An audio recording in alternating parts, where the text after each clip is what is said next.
अस्सलामुअलैकुम। रमज़ान का महीना सी, मैं मस्जिद तराबियां पढ़ने चला तो बाहर एक बंदा खलोत्या सी। मैनू कहंदा भाई मस्जिद चलियो तो मेरा एक सुनेहा तो लै जाओ मौलाना साहब वास्ते। कहंदा की सुनेहा? उन्होंने कहो कि तुहाडा भाई बाहर इंतजार कर रहा, आके उन्होंने मुलाकात करो। कहंदा मैं जिसले उस बंदे वाल मुड़ के देखा, उसकी हालत देखी, उसके बाहां के कफां के बटन खुले, गले के खुले, पैरों चप्पलां पाईयां ते पैर मिट्टियों मिट्टी होए, हत्थ च एक छापर है, दो त्रै खजूरां होणियां। कहंदा मैं सोचण लग पिया किस तरह मौलाना साहब का भाई हो सकता। मौलाना साहब की तो शहर च बड़ी इज्जत है, हर वड्डा तो वड्डा बंदा उन्होंने हतम वास्ते बुलांदा है। और छड़ के जे किसी माड़े के घर टुर जान तो उसकी बह जा हो जाती है। मौलाना साहब बजाते खुद आए ने, बहुत ज़्यादा बच्चों को तलीम भी मदरसे ही दे चुके हैं, इतनी ज़्यादा लोग इज्जत करते हैं। कहना मैं सोचने लग पिया कि ये किस तरह उन्होंने भाई हो सकते हैं। कहना मैं सोचा शायद मौलाना साहब इन्हों की मदद करते होने, तां वास्ते भाई कहते हैं पे। कहना मैं ठीक है, मैं तेरा सुनेहा जाके देना। कहना जाके मौलाना साहब के कान च मैं कहा कि तुहाडा भाई बाहर आया, तुहानू बुलांदा पिया, बाहर आके 2 मिनट मेरी गल सुन लो। कहना मौलाना साहब ने मैनू कान च कहा कि उन्होंने कह मैं तराबियां पढ़ा के आवना, तू बाहर ही रह मस्जिद दे खलो।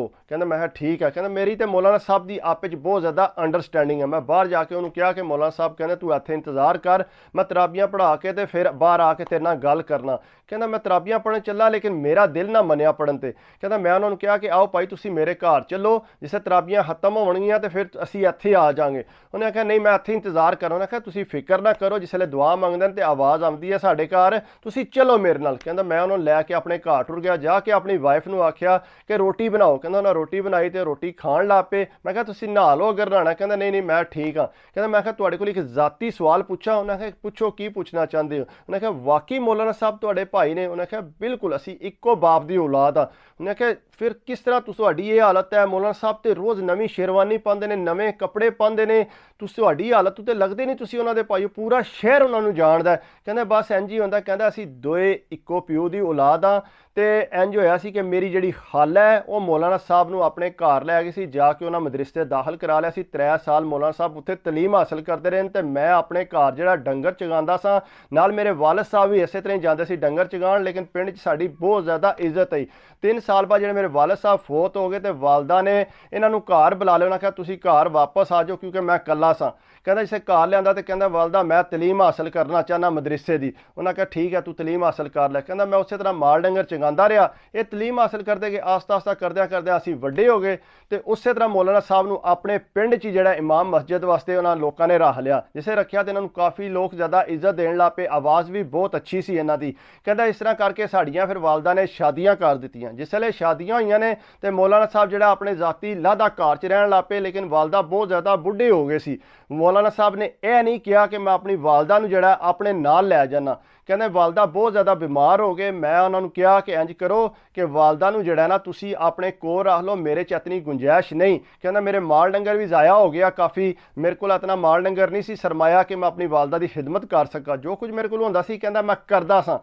लेकिन मौलाना साहब नूं कहा, उन्हें आख्या नहीं मैं नहीं लैके जा सकदा, तेरे च किहड़ा कोई चंगा काम है? ना तू कदे आके मस्जिद च नमाज पढ़ी है सारी जिंदगी, ना तेनों कोई नमाज आती है, तू जे तेनों खिदमत वालदा दा लभ्या तू यह ही कर लै। कहना मैं नहीं लैके जाना। उन्हें कहा ठीक है मैं ही खिदमत कर लें, लेकिन थोड़ी बहुत मदद कर दिया करो ताकि साढ़े घर का निज़ाम चले। कहना नहीं उन्होंने कोई मेरी गल ना सुनी। उन्होंने कि शहरों ऑफर आई, वो अपनी बीवी को लैके शहर टुर गए।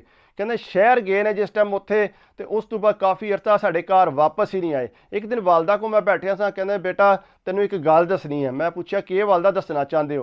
कहते जिहड़ा शहर च ना साडा एक प्लाट है बहुत वड्डा, तो तू वह पता कर, मैनू लगता कि उसकी बहुत ज़्यादा कीमत होनी है, तू अपने भाई नूं दस। इंज करो कि दोए तुसी जिहड़ा ना वो अद्धा अद्धा प्लाट लै लो तो अपने अपने हिस्से की रकम लै लो। कहता मैं क्या वालदा क्यों मजाक करते हो, असीं इन्ने गरीब हाँ। उन्हें आख्या नहीं तू बेटा जाके पता कर, वाकई साडा प्लाट है। उन्हें आख्या पहला क्यों नहीं तुसी वालदा दस्या? उन्हें आख्या नहीं बस मैं नहीं मुनासिब समझिया, तू जाके पता कर तो अपने भाई नूं दस। कहता मैं क्या ठीक है। मैं शहर जाके कहता अपने भाई को गया सीधा, उन्होंने जाके कहा कि इस तरह वालदा कह रही है कि साडा इत्थे शहर च प्लाट है बहुत वड्डा फलानी जगह ते इंज करो कि तुसी दोए भाई जिहड़ा ना उस प्लाट नूं अद्धा अद्धा लै लो। कहता ठीक है मैं पता करना। पहला तो उन्होंने यकीन ही ना आवे क्योंकि मस्जिद इमाम मस्जिद सी उत्थे। कहते पहला तो उन्होंने यकीन ही ना आवे कि मैं सच कह रहा। कहते जिसले पता किया तो वाकई ये सच है, तो प्लाट बहुत ज़्यादा महंगा सी। कहता उन्होंने मैं कहा कि वालदा ने कहा कि असीं दोए अद्धा अद्धा हिस्सा लै लवीए। कहते तैनूं किहड़ा हिस्सा मैं दें? सारी जिंदगी तू किहड़ा चंगा काम किया? ना तू कदे मस्जिद पढ़े, ना कदे तू नमाज पढ़ी है। मैं इत्थे बनाना मदरसा, समझ आई? इत्थे मदरसा बनांगा, लोगों को तलीम देंगा, कोई नेकी का काम करांगा।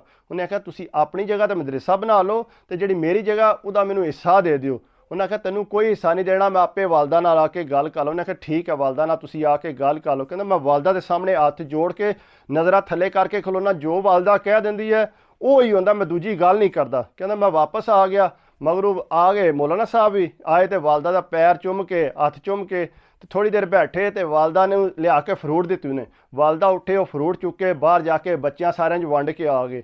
ਜਿਸੇ ਵੰਡ ਕੇ ਆਏ ਨੇ ਉਹਨਾਂ ਆਖਿਆ ਵਾਲਦਾ ਮੈਂ ਤੁਹਾਡੇ ਵਾਸਤੇ ਲੈ ਕੇ ਆਇਆ। ਉਹਨੇ ਆਖਿਆ ਬੇਟਾ ਮੈਂ ਖਾਦਾ ਜਾਂ ਬੱਚਿਆਂ ਖਾਦਾ ਇੱਕ ਹੀ ਗੱਲ ਹੈ, ਮੈਨੂੰ ਇਹ ਨਹੀਂ ਸੀ ਪਤਾ ਕਿ ਵਾਲਦਾ ਨੇ ਇਹਨਾਂ ਦਾ ਫਰੂਟ ਘਰ ਕਿਉਂ ਨਹੀਂ ਰੱਖਿਆ। ਕਹਿੰਦਾ ਬੇਟਾ ਬੋਲ ਕਿਉਂ ਆਏ। ਕਹਿੰਦਾ ਇਸ ਤਰ੍ਹਾਂ ਕਿ ਉਹ ਜਿਹੜਾ ਪਲਾਟ ਹੈ ਨਾ ਉਹ ਪਲਾਟ ਮੈਂ ਆਪੂ ਰੱਖਣਾ ਚਾਹੁੰਦਾ, ਮੈਂ ਉਹਦੇ 'ਤੇ ਮਦਰਸਾ ਬਣਾਉਣਾ ਚਾਹੁੰਦਾ ਤਾਂ ਕਿ ਵਾਲਦ ਦੇ ਨਾਂ 'ਤੇ ਜਿਹੜਾ ਨਾ ਬਹੁਤ ਜ਼ਿਆਦਾ ਨਾਂ ਰੋਸ਼ਨ ਕਰਨਾ ਚਾਹੁੰਦਾ। ਕਹਿੰਦਾ ਵਾਲਦਾ ਨੇ 2-3 ਵਾਰੀ ਬਹਿਸ ਕੀਤੀ ਲੇਕਿਨ ਉਹਨਾਂ ਨਹੀਂ ਮੰਨਿਆ। ਉਹਨਾਂ ਆਖਿਆ ਠੀਕ ਹੈ ਬੇਟਾ ਤੂੰ ਰੱਖ ਲੈ। ਕਹਿੰਦਾ ਚੁੱਪ ਕਰਕੇ ਟੁਰ ਗਏ, ਖੁਸ਼ ਹੋ ਕੇ ਉਸੇ ਨਾਲ ਪੈਰ ਚੁੰਮ ਕੇ ਕਹਿੰਦੇ ਟੁਰ ਗਏ ਉੱਥੇ। ਕਹਿੰਦਾ ਜਿਸ ਵੇਲੇ ਇੱਥੇ ਮਦਰਸਾ ਬਣਾਇਆ ਨੇ ਤੇ ਫਿਰ ਜਿਹੜਾ ਨਾ ਵਾਲਦਾ ਦੀ ਬਹੁਤ ਜ਼ਿਆਦਾ ਤਬੀਅਤ ਖਰਾਬ ਹੋ ਗਈ ਸੀ, ਖਰਾਬ ਹੋਈ ਹੈ ਤੇ ਜਿਸ ਵੇਲੇ ਵਾਲਦਾ ਜਿਹੜੇ ਇਸ ਦੁਨੀਆ ਤੋਂ ਚਲੇ ਗਏ। ਕਹਿੰਦਾ ਮੈਂ ਹੁਣ ਇਸ ਵਾਸਤੇ ਆਇਆ ਇਹਨਾਂ ਨੂੰ ਦੱਸਣ ਵਾਸਤੇ ਕਿ ਵਾਲਦਾ ਇਸ ਦੁਨੀਆ 'ਤੇ ਨਹੀਂ ਰਹੇ ਤੇ ਇਸ ਵਾਸਤੇ ਜਿਹੜਾ ਤੁਸੀਂ ਆ ਕੇ ਨਾ ਉਹਨਾਂ ਨੂੰ ਆ ਕੇ ਜਨਾਜ਼ਾ ਪੜ੍ਹ ਲਓ ਜਾਂ ਪੜ੍ਹਾ ਲਓ ਉਹਨਾਂ ਦਾ। ਕਹਿੰਦਾ ਜਿਸ ਵੇਲੇ ਆਏ ਨੇ ਬਾਹਰ ਮੰਮੀ ਉੱਥੇ ਪਹੁੰਚ ਗਏ, ਅਸਾਂ ਜਾ ਕੇ ਜਿਸੇ ਮੌਲਾਨਾ ਸਾਹਿਬ ਆਏ ਨੇ ਇਹਨਾਂ ਆ ਕੇ ਦੱਸਿਆ ਕਿ ਇਸ ਤਰ੍ਹਾਂ ਭਾਈ ਜਿਹੜਾ ਨਾ ਵਾਲਦਾ ਜਿਹੜੇ ਨੇ ਫੌਤ ਹੋ ਗਏ ਨੇ ਤੇ ਇਸ ਵਾਸਤੇ ਸੁਬਾਹ ਉਹਨਾਂ ਦਾ ਜਨਾਜ਼ਾ ਕਰਾਉਣਾ ਹੈ ਤੇ ਤੁਸੀਂ ਆਵੋ। ਉਹਨੇ ਆਖਿਆ ਸੁਬਾਹ ਮੈਂ ਨਹੀਂ ਆ ਸਕਦਾ, ਸੁਬਾਹ ਮੈਂ ਜਾਣਾ ਇੱਕ ਜਗ੍ਹਾ ਤੇ ਹਤਮ ਤੇ ਬਹੁਤ ਵੱਡਾ ਬੰਦਾ ਹੈ ਉਹਦੇ ਜਾਣਾ ਹੈ ਤੇ ਮੈਂ ਜਿਹੜਾ ਨਾ ਵਾਲਦਾ ਦੇ ਕੁੱਲ ਤੇ ਆਵਾਂਗਾ ਤੇ ਕੁੱਲ ਮੈਂ ਆਪੇ ਕਰਾਂਗਾ, ਇੱਥੋਂ ਬੱਚੇ ਲੈ ਕੇ ਆਵਾਂਗਾ। ਤੇ ਕਹਿੰਦਾ ਮੈਂ ਸੁਣਦਾ ਸਾ ਪਿਆ ਇਹ ਦੋਵਾਂ ਭਾਈਆਂ ਦੀ ਗੱਲ। ਕਹਿੰਦਾ ਮੈਂ ਜਾ ਕੇ ਮਸਜਿਦ 'ਚ ਐਲਾਨ ਕਰਾਇਆ ਕਿ ਮੌਲਾਨਾ ਸਾਹਿਬ ਦੀ ਵਾਲਦਾ ਫੌਤ ਹੋ ਗਏ ਨੇ ਤੇ ਸੁਬਾਹ ਉਹਨਾਂ ਦਾ ਜਨਾਜ਼ਾ ਹੈ ਤੇ ਜਿਹੜਾ ਸ਼ਰੀਕ ਹੋਣਾ ਚਾਹੁੰਦਾ ਹੈ ਸਾਡੇ ਨਾਲ ਚੱਲ ਸਕਦਾ ਸੀ, ਸੁਬਾਹ ਇੱਥੋਂ ਜਾਣਾ। ਕਹਿੰਦਾ ਜਿਸੇ ਮੌਲਾਨਾ ਸਾਹਿਬ ਨੇ ਸੁਣਿਆ ਫਟੋਫਟ ਮੇਰੇ ਕੋਲ ਆਏ। ਉਹਨਾਂ ਆਖਿਆ ਤੂੰ ਕੀ ਕਮਾਲ ਕੀਤਾ, ਤੂੰ ਮੇਰੇ ਕੋਲ ਪੁੱਛਿਆ ਨਹੀਂ, ਤੂੰ ਐਲਾਨ ਕਿਸ ਤਰ੍ਹਾਂ ਕਰ ਦਿੱਤਾ। ਉਹਨਾਂ ਆਖਿਆ ਮੌਲਾਨਾ ਸਾਹਿਬ ਤੁਹਾਡੀ ਵਾਲਦਾ ਫੌਤ ਹੋ ਗਈ ਹੈ, ਸਾਨੂੰ ਤੇ ਬਹੁਤ ਜ਼ਿਆਦਾ ਦੁੱਖ ਹੈ, ਅਸੀਂ ਤੇ ਚਾਹੁੰਦੇ ਹਾਂ ਪੂਰਾ ਸ਼ਹਿਰ ਜਾਏ। ਕਹਿੰਦੇ ਮੌਲਾਨਾ ਸਾਹਿਬ ਕਰ ਤੇ ਕੁਝ ਨਹੀਂ ਸੀ ਸਕਦੇ, ਕੇਵਲ ਹੁਣ ਮੈਂ ਕੀ ਕਰਾਂ। ਕਹਿੰਦੇ ਪੈਰਾਂ ਨਾਲ ਚੁੱਪ ਕਰ ਗਏ। ਕਹਿੰਦਾ ਜਵਾਨ ਜਿਹੜਾ ਆਪਣੇ ਟੁਰ ਗਿਆ ਘਰ ਪਿੰਡ ਜਿਸੇ ਗਿਆ ਤੇ ਮਗਰੋਂ ਸੁਬਾਹ ਮੌਲਾਨਾ ਸਾਹਿਬ ਵੀ ਤੇ ਢੇਰ ਆਵਾਮ ਨਾਲ ਕਹਿੰਦਾ ਜਨਾਜ਼ਾ ਗਾਹ 'ਚ ਜਿਸ ਮਈਅਤ ਰੱਖੀ ਸੀ ਮੌਲਾਨਾ ਸਾਹਿਬ ਇਹ ਜਨਾਜ਼ਾ ਗਾਹ ਤੋਂ ਬਾਹਰ ਸੀ। ਕਹਿੰਦਾ ਇਹ ਬਾਹਰ ਸੀ, ਬਿਲਕੁਲ ਹਕੀਕੀ ਗੱਲ ਹੈ। ਕਹਿੰਦੇ ਨੇ ਜਿਸ ਵੇਲੇ ਉਹ ਮੌਲਾਨਾ ਸਾਹਿਬ ਪੈਰ ਚੁੱਕ ਕੇ ਜਨਾਜ਼ਾ ਗਾਹ 'ਚ ਪਾਉਣ ਲੈਣ ਉਹ ਪੈਰ ਹੀ ਨਹੀਂ ਚੁੱਕ ਕੇ ਪਾਉਣ ਹੁੰਦਾ ਹੋਇਆ ਪਿਆ। ਕਹਿੰਦੇ ਜੂ ਪੈਰ ਚੁੱਕਦੇ ਸੀ ਪੈਰ ਫਿਰ ਪਿੱਛਾ ਆ ਜਾਂਦਾ, ਫਿਰ ਚੁੱਕਦੇ ਸੀ ਫਿਰ ਪਿੱਛਾ ਆ ਜਾਂਦਾ। ਬੰਦੇ ਸਾਰੇ ਤੱਕਦੇ ਸੀ ਪਏ। ਉਹਨਾਂ ਆਖਿਆ ਮੌਲਾਨਾ ਸਾਹਿਬ ਸ਼ਾਇਦ ਮਜ਼ਾਕ ਲੱਗੇ ਨੇ। ਕਹਿੰਦਾ ਥੋੜ੍ਹੀ ਦੇਰ ਬਾਅਦ ਉਹ ਥੱਲੇ ਬਹਿ ਗਏ ਨੇ ਤੇ ਰੋਣ ਲੱਗ ਪਏ ਨੇ, ਆਪਣੇ ਪੈਰਾਂ 'ਤੇ ਇੰਝ ਹੱਥ ਰੱਖ ਕੇ ਕਹਿੰਦੇ ਨੇ ਵਾਲਦਾ ਮੈਨੂੰ ਮਾफ़ ਕਰ ਦਿਓ, ਬਸ ਕਰੋ ਹੋਰ ਨਾ ਮਾਰੋ। ਕਹਿੰਦੇ ਨੇ ਥੋੜ੍ਹੀ ਦੇਰ ਬਾਅਦ ਉਹਨਾਂ ਦੇ ਪੈਰ ਜਿਹੜੇ ਨੇ ਬਿਲਕੁਲ ਸੁੰਨ ਹੋ ਗਏ ਨੇ। ਕਹਿੰਦੇ ਬਿਲਕੁਲ ਸੁੰਨ ਹੋ ਗਏ ਤੇ ਉਹਨਾਂ ਨੇ ਚੱਲਣਾ ਹੀ ਛੱਡ ਦਿੱਤਾ, ਟੁਰ ਹੀ ਨਹੀਂ ਸਕਦੇ ਸੀ। ਕਹਿੰਦੇ ਅਸੀਂ ਹੈਰਾਨ ਹੋ ਗਏ ਹੋਇਆ ਕੀ ਹੈ। ਕਹਿੰਦੇ ਮਈਅਤ ਉੱਥੇ ਹੀ ਪਈ ਤੇ ਬੰਦੇ ਸਾਰੇ ਉਹਨਾਂ ਪਿੱਛੇ ਹੋ ਗਏ। ਕਹਿੰਦਾ ਥੋੜੀ ਦੇਰ ਦੇਖਿਆ ਤੇ ਉਹ ਬੇਹੋਸ਼ ਹੋ ਗਏ। ਜਿਸ ਟਾਈਮ ਮੌਲਾਨਾ ਸਾਹਿਬ ਨੂੰ ਹੋਸ਼ ਆਇਆ ਪਤਾ ਲੱਗਾ ਕਿ ਵਾਲਦਾ ਦਾ ਜਨਾਜ਼ਾ ਵੀ ਹੋ ਗਿਆ, ਉਹਨਾਂ ਨੂੰ ਦਫਨਾ ਵੀ ਆਏ ਨੇ ਤੇ ਜ਼ੋਰ ਦਾ ਰੋਣ ਲੱਗ ਪਏ। ਕਹਿੰਦੇ ਨੇ ਮੈਂ ਕਿਤਨਾ ਬਦਕਿਸਮਤ ਹਾਂ ਕਿ ਆਪਣੀ ਵਾਲਦਾ ਦਾ ਮੈਂ ਜਨਾਜ਼ਾ ਨਹੀਂ ਪੜ੍ਹਾ ਸਕਿਆ, ਪੂਰੇ ਸ਼ਹਿਰ ਦੇ ਮੈਂ ਜਨਾਜ਼ੇ ਪੜ੍ਹਾਏ ਨੇ, ਆਪਣੀ ਵਾਲਦਾ ਨੂੰ ਹੱਥੀਂ ਦਫਨਾ ਨਹੀਂ ਸਕਿਆ, ਕਿਤਨਾ ਮੈਂ ਬਦਕਿਸਮਤ ਹਾਂ। ਲੇਕਿਨ ਉਹਨਾਂ ਨੂੰ ਇਹ ਨਹੀਂ ਸੀ ਪਤਾ ਕਿ ਉਹਨਾਂ ਤੋਂ ਰੱਬ ਨਾਰਾਜ਼ ਹੋ ਗਿਆ ਸੀ ਜਿਸ ਵਜ੍ਹਾ ਤੋਂ ਆਪਣੀ ਵਾਲਦਾ ਦੇ ਜਨਾਜ਼ੇ ਤੇ ਨਹੀਂ ਸ਼ਰੀਕ ਹੋ ਸਕੇ। ਇਸ ਵਾਸਤੇ ਕੋਸ਼ਿਸ਼ ਕਰਿਆ ਕਿ ਆਪਣੇ ਵਾਲਦਿਆਂ ਦਾ ਦਿਲ ਨਾ ਦੁਖਾਇਆ ਕਰੋ। ਅਗਰ ਵਾਲਦਾ ਨਾਰਾਜ਼ ਹੈ ਤਾਂ ਤੁਹਾਨੂੰ ਪਤਾ ਰੱਬ ਵੀ ਤੁਹਾਡੇ ਨਾਲ ਨਾਰਾਜ਼ ਹੋ ਜਾਂਦਾ। ਇਸ ਵਾਸਤੇ ਆਪਣੇ ਮਾਂ-ਬਾਪ ਦਾ ਖਿਆਲ ਰੱਖਿਆ ਕਰੋ। ਮਾਂ-ਬਾਪ ਨੇ ਤੇ ਸਭ ਕੁਝ ਹੈ, ਕਿਸੇ ਨਾ ਕਿਸੇ ਮੌਕੇ ਤੇ ਤੁਹਾਨੂੰ ਸਜ਼ਾ ਜ਼ਰੂਰ ਮਿਲ ਜਾਂਦੀ ਹੈ ਅਗਰ ਤੁਸੀਂ ਆਪਣੇ ਮਾਂ-ਬਾਪ ਨੂੰ ਸਤਾਉਂਦੇ ਹੋ। ਇਸ ਵਾਸਤੇ ਕੋਸ਼ਿਸ਼ ਕਰਿਆ ਕਰੋ ਆਪਣੇ ਮਾਂ-ਬਾਪ ਨੂੰ ਨਹੀਂ ਸਤਾਉਣਾ ਚਾਹੀਦਾ। ਇਹ ਵੀ ਇੱਕ ਗੱਲ ਨਸੀਹਤ ਸਮਝ ਕੇ ਤੇ ਆਪਣੇ ਪੱਲੇ ਬੰਨ੍ਹ ਲਵਿਓ, ਆਪਣੇ ਵਾਲਿदैन ਦਾ ਖਿਆਲ ਰੱਖਿਆ ਕਰੋ।